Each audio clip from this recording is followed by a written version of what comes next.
Welcome to the Inside Out Culture Podcast, where we look at insides of working culture and provide ideas, insights and actions for you to take on the outside. I'm Colin Ellis. And I'm Kath Bishop. And in each episode, we'll examine a different question or a different organisation. And we'll use case studies, research and our own insights and experiences to help you change the way things get done in your world. We hope you enjoyed today's episode. Please like, subscribe and of course, let us know what you think. Hi, welcome to another episode of the Inside Out Culture Podcast. And this week we're going to look broadly at the question of what is it that great cultures do that bad cultures don't? So let's, again, we're thinking about how we can help be really proactive about culture to help us feel it's around us, it's real, we're contributing to it all the time. And what should we be looking out for? What should we be amplifying? What are the things that great cultures do? That's what we're exploring, Colin. And I know you've got some experiences, stories, companies to talk about. It's the good news, isn't it? There is lots of stuff out there to help us. We can often feel we're looking at the cultures where it goes wrong and the crises and the reviews. But there's good stuff happening out there. And that's what we want to kind of implement and amplify. Something we talk about all the time is the fact that it's only bad culture stories that make it into the media, Kath. It's never, here's an organisation doing really, really great things. Yeah. People are thriving here. Wow.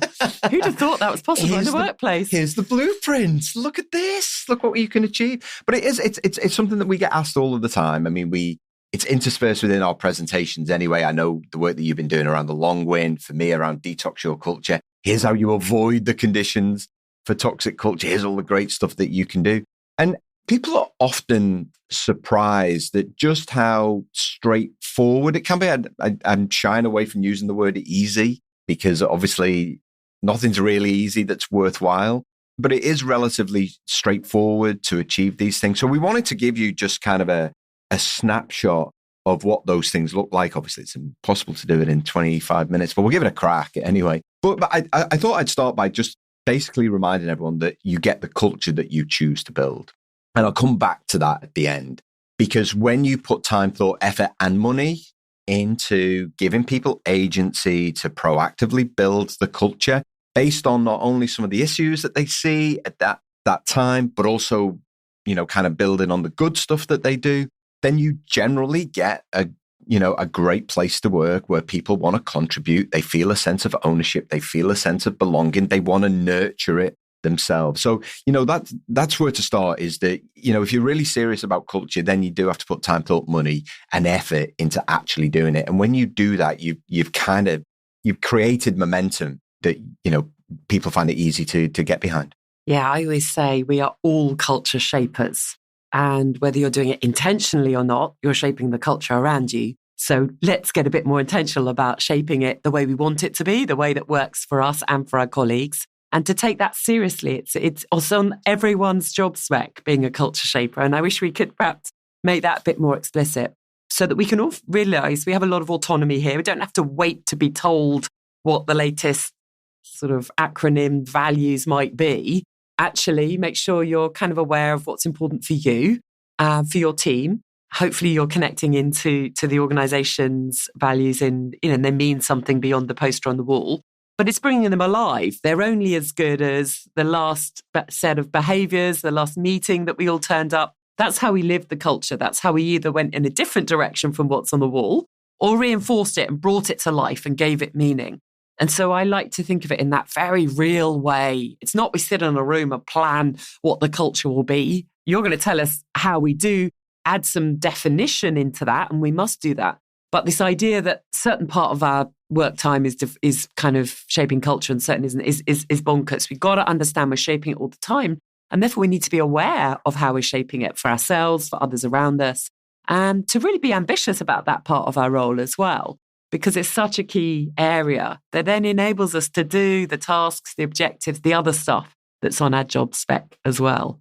So where are you going to take us? Are you going to take us to a book, to a company, to a story? I'll start with some statistics, Kath, first, because I want to use one of the statistics to take us to, something that organizations can do immediately. So some statistics. So a recent one from Deloitte is 92% of CEOs said that they recognize that culture is the most important thing, right? They recognize it. And yet only 16% of them say that the culture is where it needs to be right now. So there's this kind of gap between, kind of intention and action.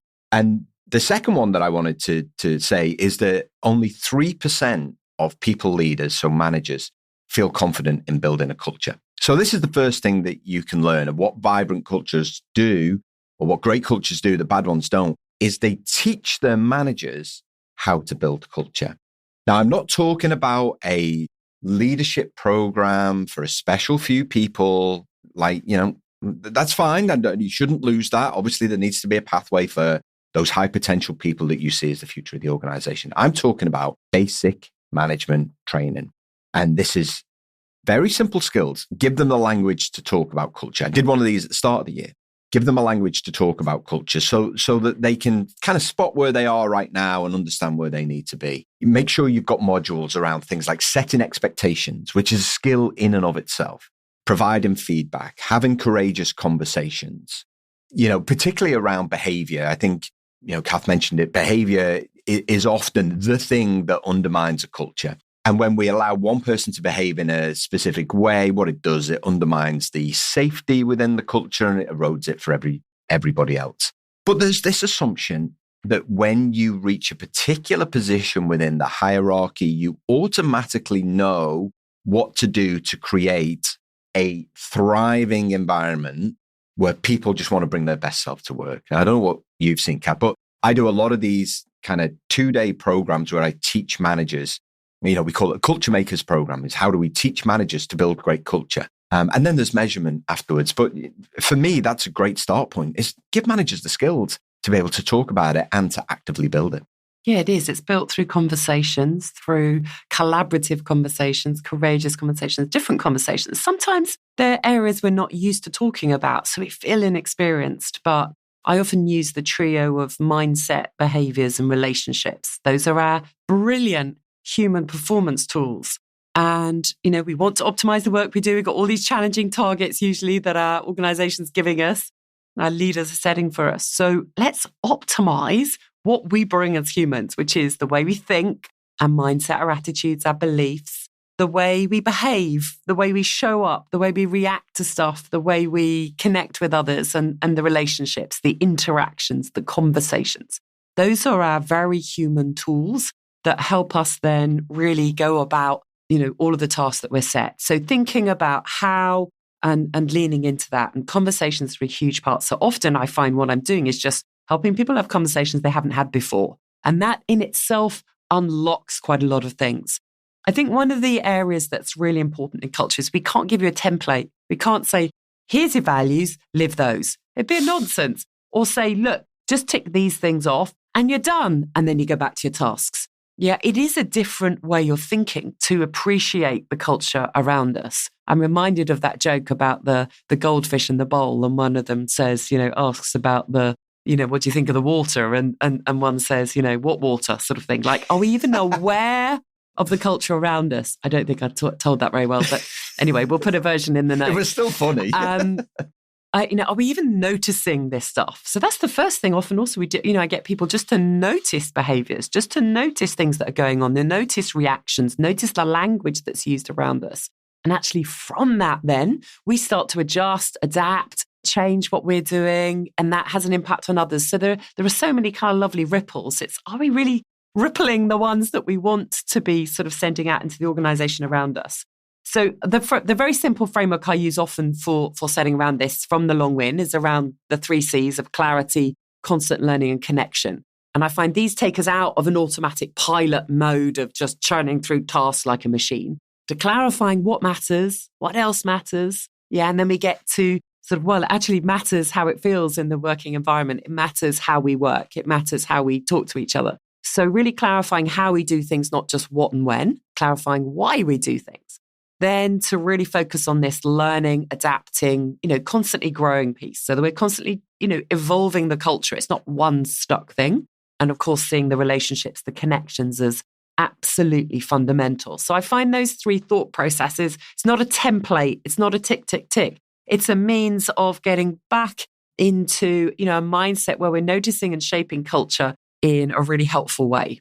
Yeah, when I wrote Culture Fix in 2019, I was really, really keen. This was kind of very early on. I'd been researching what we then call teamwork since probably about 2015 when I decided I wanted to go out and work for myself. And so the Culture Fix was this book that I had in mind for a long time is what do the great cultures do and what can other people copy? What are some exercises they can do? Anyway, I won't paraphrase the entire book, but the six pillars and the six pillars were vision and purpose. That's the first pillar. The second one was values. Then there was personality and communication. So how do we connect humans? Exactly as Kath was just talking about. And, and I pretty much said that was the most important one because that was the way into any culture.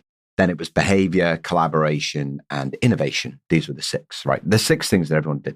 But one of the things that great cultures did, and when I did all of my research, and I hadn't really thought about it in this way, even though as a manager myself, I'd done it, was what great cultures do is they recognize that they can't have a monoculture. So Kath just alluded to this, is you can't say at let's say a senior leadership level, this is our culture and expect everybody to do the same things in exactly the same way.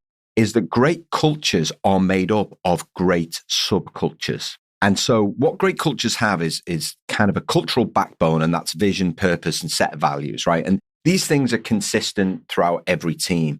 But the way that each team operationalizes those values can be completely different. So I had a conversation with someone at the end of the year and who I'm working with now, and they were like, oh, we want to create a one-team culture. I was like, how many people in the team? Is it like, 15, 20? And it was like, oh, it's 250. I was like, okay, let me just break you out of this idea of one team because you're the sum of your parts. I think there's 14 teams. It's like you're 14 teams. But what we want is a kind of one backbone of which all of the 14 kind of, center around. And I hadn't really thought about it in those terms before.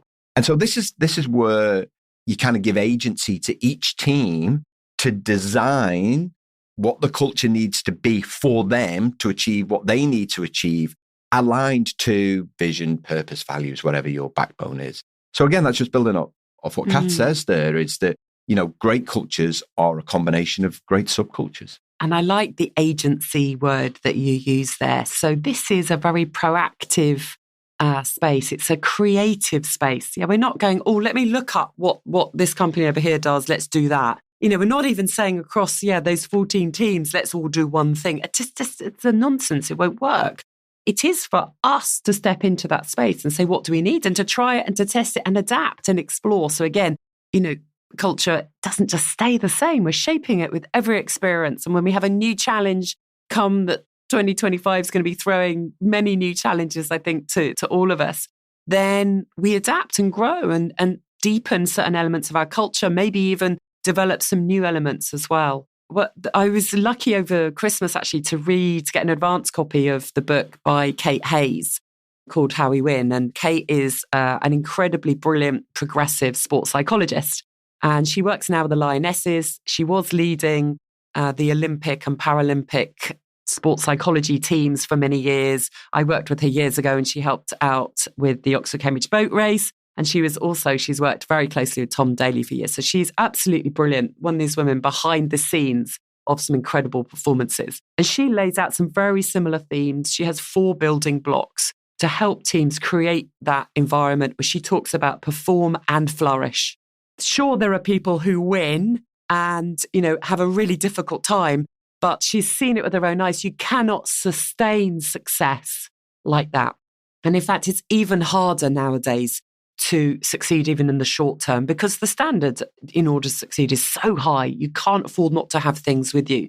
And, she was part of her and the sports psychologist looked back after the Rio Games and said, look, the medal table's great, but we're hearing lots of stories that people are struggling and suffering, and we don't think that's necessary. Of course, elite sport isn't easy, but we don't think this level of suffering is necessary. And in fact, it's detrimental to performance. So they set up this project Thrive with these dual ambitions for as many as possible to help every Paralympic, Olympic athlete to perform and flourish. And that's been, a journey because we still see too many athletes that are struggling and, in different sports, we've got sort of different cultures that push that away. But more and more that's coming through. And her work, The Lionesses, is brilliant most recently. So her 4 building blocks are, who are we? Yeah, it's the identity piece. You talked about that. What do we stand for? What are our strengths? How do we play to those? The second one is why are we here? The purpose piece. Again, we've talked about that. We've talked about purpose in quite a few episodes of questions. How do we play? Yeah, because we have to define that for ourselves. We're not the same as the England team before us or the work team or the marketing team or the sales team. Yeah. How do we play? How are we going to go about that? And really then getting those rules, those behaviors, those, the frameworks that you talked about. And then the last one is that sense of, can we really deliver under pressure? So have we got the skills to do that? Are we really able to have those difficult conversations, to make decisions, to challenge each other and, manage the kind of pressure times when they come on? What are the skills we need to develop in order to be ready for that? So it's a kind of lovely book in this space that is just adding to what we believe that flourishing performing are interlinked.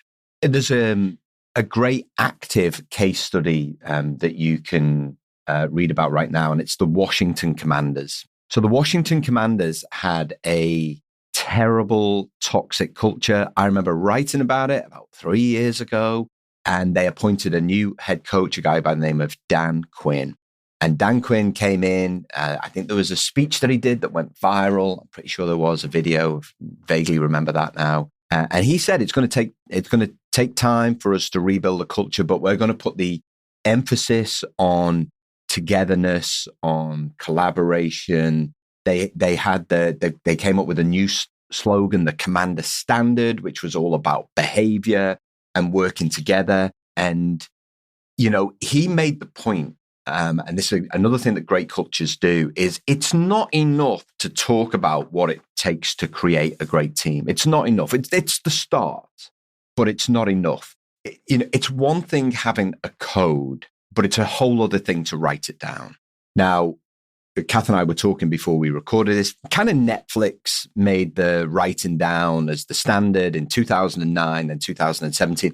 Before then, there was a company called Valve who'd written theirs down. But everyone remembers the Netflix culture deck. And, me and my team, we still produce culture decks for teams. So yes, we talk about it. Yes, we write it down. But then there's the accountability piece.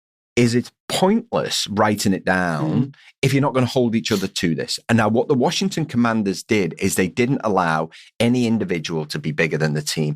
And again, you'll hear organizations talk about this all the time. No individual is bigger than the team. And then they allow one person to become bigger than the team. They don't challenge it or do anything about it. And that's it. The culture then gradually erodes. Kath mentioned at the top of the show, everyone has an influence on the culture, good and bad. And it's true. So writing it down is another thing that great cultures do, but then holding each other's to it. Now, one of the things that I think Patty McCord wrote about this in her book, Powerful. So Patty McCord, former chief talent officer at Netflix.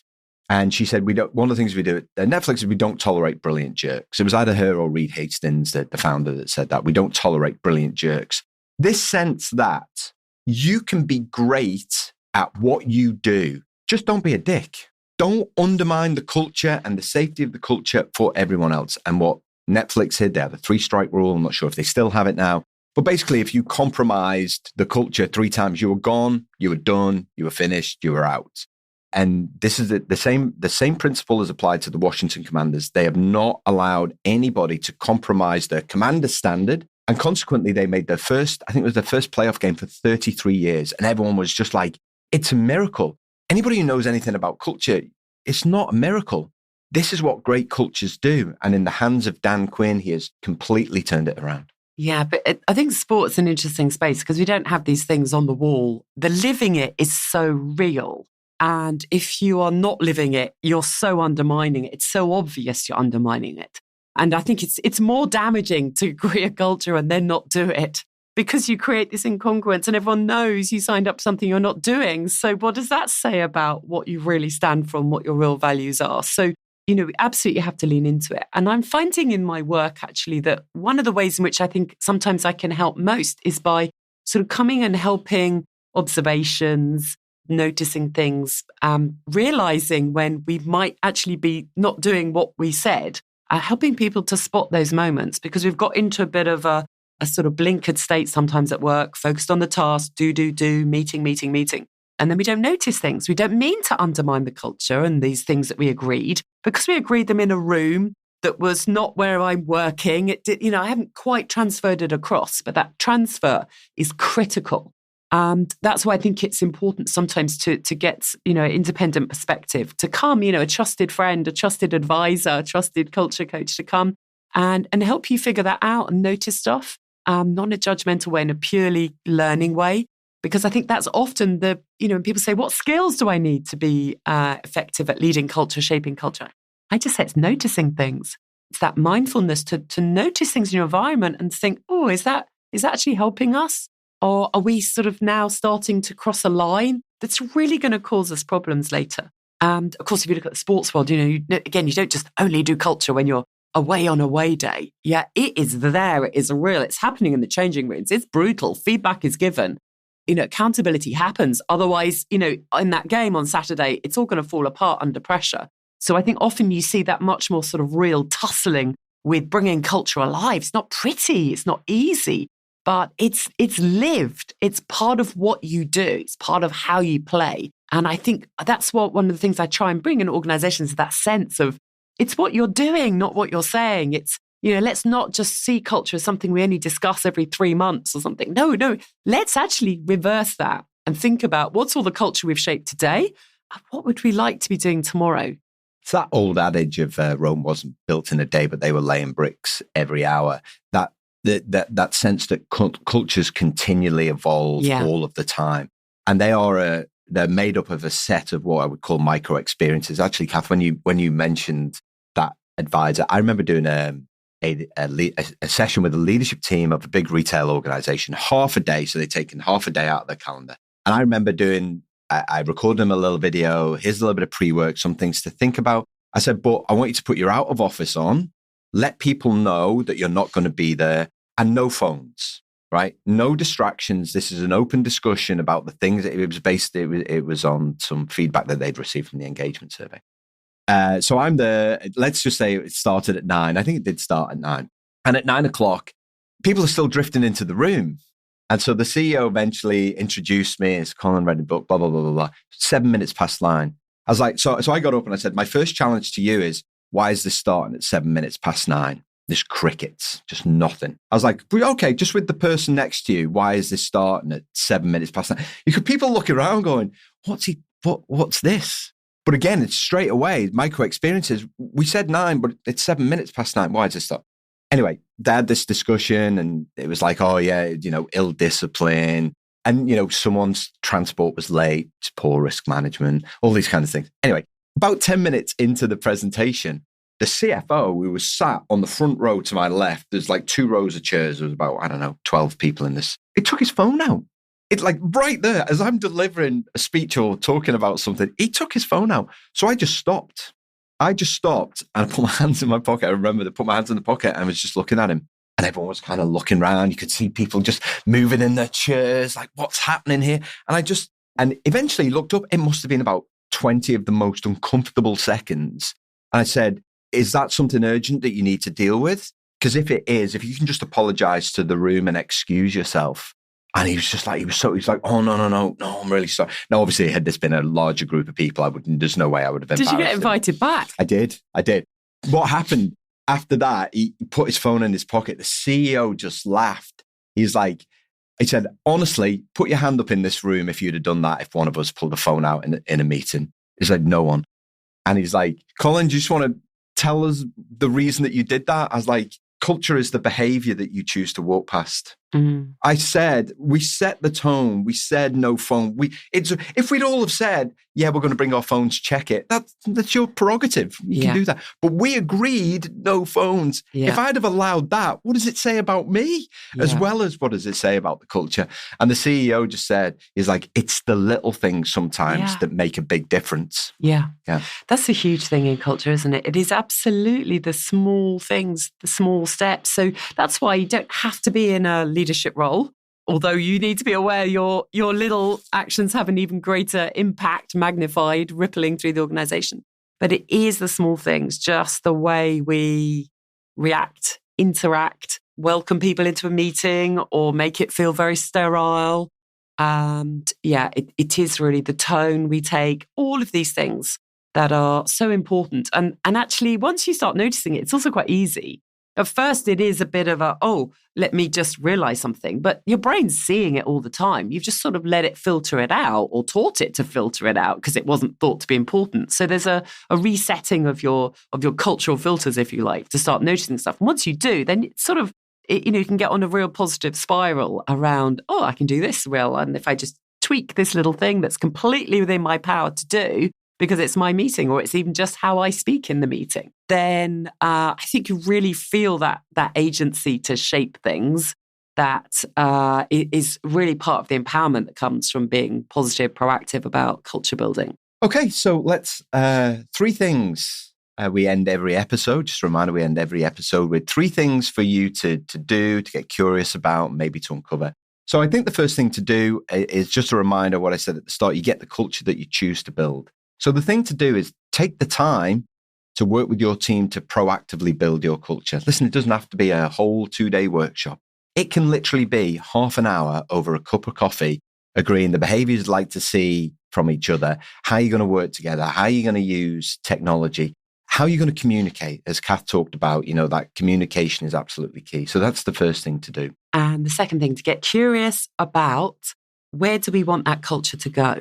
So how are we going to bring it alive and how are we going to continually shape it? So it's that, once we've got a clearer definition of it, then it's all about, right, how do we bring that alive and constantly build that, deepen that, explore where else we might want to take it. So it's that, let's be really curious about what that means in real life, today, tomorrow, the day after. And then something to uncover is your contribution. We ended there just talking about the micro experiences. What can you do? What's one thing that you can do to positively, that's the important word here, impact your culture so that everybody sees that you're a role model for what you want to become? Great conversation. Fantastic. Next time. Bye. Bye. Thanks for listening to today's Inside Out Culture podcast. Please remember to like, subscribe, and of course, share with others who you think may be interested.